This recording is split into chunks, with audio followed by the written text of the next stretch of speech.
भत्ता वृद्धि प्रतारण को नहीं विजु जनता दल पक्षर सारा ओडिशा रे आरंभ होईची जनजागरण समावेश। निर्वाचन पूर्व बीजेपी देइतिबा प्रतिश्रुति अनुसार राज्य रे बीजेपी सरकार आसिले भत्ता पाउतबा समस्त हिताधिकारी को 3000 टंकार भत्ता प्रदान करा जिबार प्रतिश्रुति देइतिले। हेले बीजेपी क्षमता को आसिबा परे केवल 80 वर्षर वृद्ध वृद्धा सहित हैंडिकैप मानकु भत्ता 3500 टंका देबाकू बजेट रे व्यवस्था करिसंती।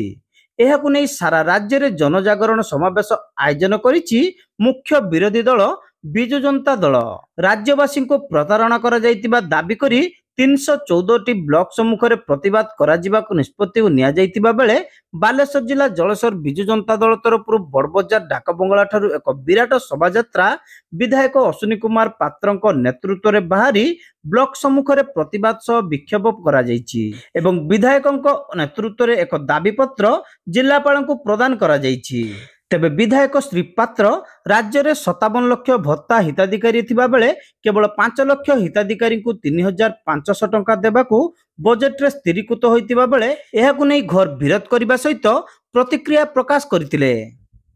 नवीन पट्टनायक आह्वान रे आज तमाम ओडिशा रे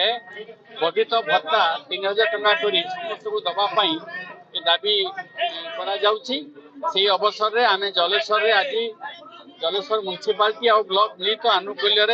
जनसाधारण सहयोग समर्थन एवं कैडर मान उपस्थित आज एक जन आंदोलन डाकरा दि जाइए एवं बहु संख्यार जन आंदोलन में सामिल होती आम साथी मान शुभेच्छु मान समर्थक मान ए मुख्यतः जो भत्ता 3000 टंका से विजु जनता दल आज दाबी बीजेपी सरकार भारतीय जनता पार्टी सरकार निर्वाचन इश्तेहार रे देइथिले कि सेमाने 3000 टंका करी भत्ता देबे। आज जहाँ जना पड़ी बजेट रु 3000 टंका भत्ता दबा पाई कौनसी साधारण भत्ताधारी को पाई व्यवस्था नहीं। केवल 80 वर्ष रु अधिक जो माने से माने ही ये अधिक वर्धित भत्ता पाइबे। बजेट रे ये व्यवस्थाटा अच्छी 57 लाख लोक सारा ओडिशा रे भत्ता पाउछन्ति। सेतिरु 80 वर्ष बा 80 वर्ष अधिक से 5 लाख मात्र अर्थात आहरी 52 लाख लोक ए भत्ता पाइबार वर्तमान वंचित होउछन्ति। माननीय विरोधी नेता नवीन पट्टनायक आह्वान रे एभली आंदोलन डाकरा दि जाइए एवं आज बहुत संख्यार आमर म्युनिसिपालिटी आ पंचायत विभिन्न बंधु मान सब आसी ब्लॉक सामने उपस्थित होती। आम सभा चलो सभा पर आम दायित्व वीडियो को दिज्व जिलापाल को से विषय भी आम जोटा पश्चिम बंगर आलू आसिले राज्य में आमर आलू खाउटी माने सुविधा पाई पारे